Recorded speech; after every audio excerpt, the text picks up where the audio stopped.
You never really think something like that will happen to you until it does. I remember that morning so clearly it plays in my head like a movie. The smell of pancakes filling the kitchen, sunlight pouring through the window, Jacob, my 8-year-old son, giggling at the way I burned the first batch, calling them chocolate pancakes, even though they weren't supposed to be. We were happy. At least I thought we were. I reached for my phone sitting on the counter next to the orange juice. I wasn't expecting anything important, maybe a work email or a message from my sister. But when I picked it up, I saw a notification. A text message. From Chris. My husband. It said, "Don't look for me. Goodbye." I stared at the screen, frozen. I actually laughed for a second, like maybe it was some weird joke. Chris was known for his stupid pranks, always pushing the line, always trying to get a reaction. I even rolled my eyes and shook my head, ready to text back something sarcastic. But before I could, another message popped up. "I'm done. You and Jacob will be fine. You'll never see me again." That's when I knew it wasn't a joke. My hands started shaking. My heart was pounding so loud I could barely hear Jacob talking. I dialed Chris's number, straight to voicemail. I called again. And again. Then I texted. No reply. But the little checkmark showed it had been read. I ran upstairs, checked our bedroom closet. His side was empty. His duffel bag, the one he always said he'd only use in an emergency, it was gone. I opened our drawers. His passport missing. Toothbrush missing. His cologne. Not a trace of it. That's when the panic set in. I opened our banking app. Everything was gone. Savings, checking, even the emergency fund my mom had helped us start when Jacob was born. All of it. Zeroed out. Chris had drained everything. And the car? The one in my name because his credit was trash? Gone. He took it. He didn't leave a note. No explanation. No goodbye to his own son. Just 5 cold words. "Don't look for me. Goodbye." I didn't know what to tell Jacob. He kept asking where Daddy went. I said he had to go away for a while. He blinked those big brown eyes at me and asked, "Will he be back before my birthday?" I told him I didn't know. And then I locked myself in the bathroom and cried until I was too tired to move. The days that followed were a blur. I was in shock. Friends tried to help, but what do you even say to someone who's just been left like that? My parents were furious. My mom wanted to call the cops. My dad offered to come beat him with a baseball bat. But there wasn't even a trail to follow. No forwarding address, no emails, nothing. He disappeared like a shadow. And I was left to pick up the pieces. The rent was due. The bills were stacking up. I had to sell our TV, my laptop, and even some of Jacob's toys just to get by. I picked up a second job cleaning offices after hours. I barely slept. Some nights I sat in bed just staring at the ceiling, trying to understand how someone who said he loved me could just vanish. Jacob kept asking questions. Did Daddy forget about us? Is he mad at me? I always told him no. I told him Daddy just had problems we didn't understand. I lied. Because how do you tell an 8-year-old the truth? That his father abandoned him without a single ounce of remorse. Time passed. People moved on. Eventually even the whispers stopped. But I didn't. I couldn't. I kept checking random numbers that called me, hoping one of them would be Chris. I stalked social media, searched his name, his email, anything. It was like he never existed. One night, Jacob came into my room after a nightmare. He crawled into my bed, wrapped his little arms around me and whispered, "I miss Daddy." And in that moment something inside me broke. Not because I missed Chris, but because I realized Jacob still loved him. Still hoped he'd come back. And I knew deep down he wouldn't. I remember sitting by the window a few weeks later, watching the rain fall, holding a mug of tea I couldn't afford, thinking, this is it. This is my life now. Just me and Jacob. No answers. No closure. Nothing but the mess he left behind. I tried to move forward. I really did. I focused on being the best mom I could. I taught myself how to fix broken appliances, learned how to meal prep on a tight budget, even started baking to make extra cash. And for a while it started to feel manageable. Not great. Not happy. But manageable. Until one afternoon something happened. Something I never expected. Something that shook me to my core. And changed everything. It had been almost a year since Chris vanished. A full year since that text message turned my life upside down. In some ways I had adjusted. Not by choice but by force. I'd become someone else. Stronger maybe, but also tired in a way I didn't know was possible. Jacob was doing better than I expected. Kids are so much more resilient than we give them credit for. He was still his cheerful self, always asking random questions about space and dinosaurs. He still missed his dad, but he'd stopped asking when he was coming home. I thought that part of our lives was done. We were buried. But then one afternoon after school, Jacob got in the car with the weirdest look on his face. Not scared. Not upset. Just confused. I asked him what happened. He hesitated. Then he said, "I saw Daddy today." I slammed on the brakes right there in the school parking lot. I turned to him, trying to keep my voice steady, and asked him to repeat what he just said. And he did. Calm as anything, like he was telling me what he had for lunch. Daddy was across the street. He waved at me. My heart felt like it dropped out of my chest. I couldn't breathe. I asked him what he meant. He said he saw Chris standing near the gas station across from the school. Said he was wearing that old black hoodie I hated, the one with the hole in the sleeve. I hadn't seen that hoodie in over a year. And Jacob? He was 8. He remembered that kind of detail. I tried to convince myself it wasn't true. That he saw someone who looked like Chris. Kids imagine things all the time, right? But Jacob was so sure. And then he said something that made my stomach twist in knots. He smiled at me, then got into a red car. "I think he saw you coming, so he left." That night I didn't sleep.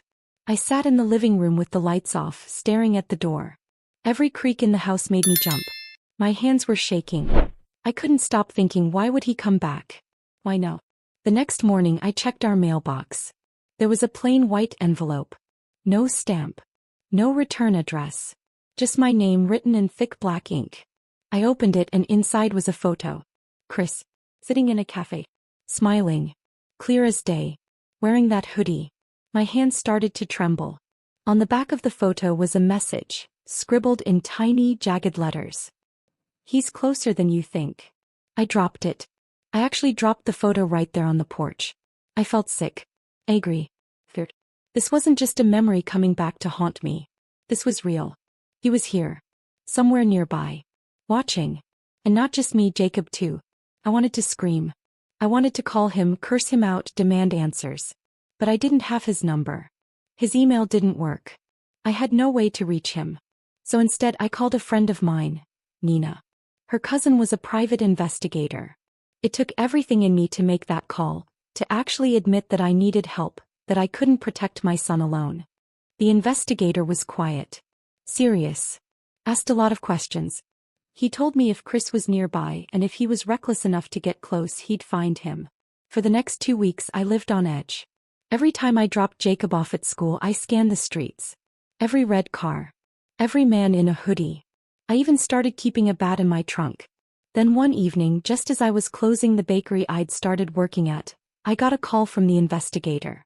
"I found him," he said. My heart dropped. "He's living just 45 minutes away. New name. New life. Working under the table at a bar downtown. Looks like he's been there a while." I asked the investigator if he was sure. He was. And then he said something that left me frozen. "He's not alone." My blood ran cold. He explained that Chris was living with someone. A woman. Younger. Blonde. Pregnant. I didn't say anything. I couldn't. My mouth was open but no words were coming out. Chris had started a new life. Built a whole relationship. A whole future. While I was scraping coins out of the couch just to buy Jacob lunch. I hung up the phone and sat in my car for what felt like hours. My mind was spinning. He hadn't come back for us. He wasn't sorry. He wasn't checking in on his son. He was watching. Watching from a distance. Like we were part of some past he was curious about, but not enough to take responsibility. That night I tucked Jacob in with the softest voice I could manage. Kissed his forehead. Smiled. Then I went downstairs and stared at that photo again. And I made a decision. If Chris wanted to play games, if he thought he could walk away from the mess he made, show up like a ghost, then disappear again, I was going to make sure he knew he messed with the wrong woman. He may have left me with nothing. But I was going to take everything back. And then some. The morning after I found out where Chris was, I stood in front of my bathroom mirror and barely recognized myself. Not just because I looked tired or older or worn out, but because of the look in my eyes. I was done being the victim. I was done being the woman he walked out on without a second glance. I wasn't going to sit back and let him pretend we never existed. I gathered everything I had. Every text, every bank statement, every photo. I made copies. I went to the courthouse, filed for spousal abandonment. Turns out, Chris never legally divorced me. In the eyes of the law, we were still married. And since he left me and our child without warning, without support, and drained our joint account, that gave me more leverage than I ever thought possible. I hired a lawyer. A good one. She was tough, no nonsense, and had zero tolerance for men who thought they could disappear and dodge responsibility. She walked me through every step, every form, every hearing. It wasn't easy. It wasn't fast. But I kept going. Not just for me but for Jacob. A few weeks later, Chris was officially served. At the bar he worked at. Right in front of his coworkers, his new girlfriend, and, get this, his new boss who had no idea he was working under a fake name. The moment I saw him walk into the courtroom, my stomach flipped. He looked the same. Same smug face. Same careless energy. Like he was annoyed to be there. Like this was just an inconvenience. He didn't even look at me. Didn't look at Jacob either. He sat there like we were strangers. The judge asked him why he left. Chris said he felt trapped. That he wasn't ready to be a husband or a dad. As if marriage and fatherhood had just happened to him by accident. My lawyer didn't flinch. She laid everything out. The money he stole, the way he disappeared, the emotional and financial strain he left us in. She painted a picture of a man who ran when things got tough and never looked back. And it worked. The judge ruled in my favor. Full custody. Child support. Restitution for what he took. And since he'd been using a fake name to avoid legal obligations, the court added fraud to the list. He got hit hard. And honestly, he deserved every bit of it. When the judge announced the decision, Chris finally looked at me. Just for a second. I wish I could say he looked sorry. But he didn't. He just looked defeated. Like a man who thought he was too clever to get caught. After court, I took Jacob to get ice cream. He didn't understand everything that had happened, just that mommy was smiling again. That she was breathing a little easier. Me. I felt something I hadn't felt in a long time. Peace. Over the next few months, things got better. Slowly but surely. I used the money from the court ruling to pay off the debts Chris had left me with. I upgraded my baking business, turned it into something real. Something mine. Jacob was thriving in school. He started drawing again, making up stories about superheroes and rockets and adventures. He was happy. And I was finally learning to be happy too. Sometimes people ask me if I ever hear from Chris anymore. The answer is no. He's gone. Legally, emotionally, completely out of our lives. And that's exactly how I want it. But here's the thing. For a long time I thought I was weak for letting him hurt me. For not seeing the signs. For crying over a man who didn't deserve my tears. Now I know the truth. Survival isn't weakness. Picking yourself up after being broken? That's power. Raising a child with love when your heart is shattered? That's strength. And taking your life back piece by piece even when the odds are stacked against you. That's what real resilience looks like. So to anyone out there who's ever been left, lied to, or made to feel like they weren't enough, hear me when I say this. You are stronger than you think. And you don't need closure from the one who hurt you.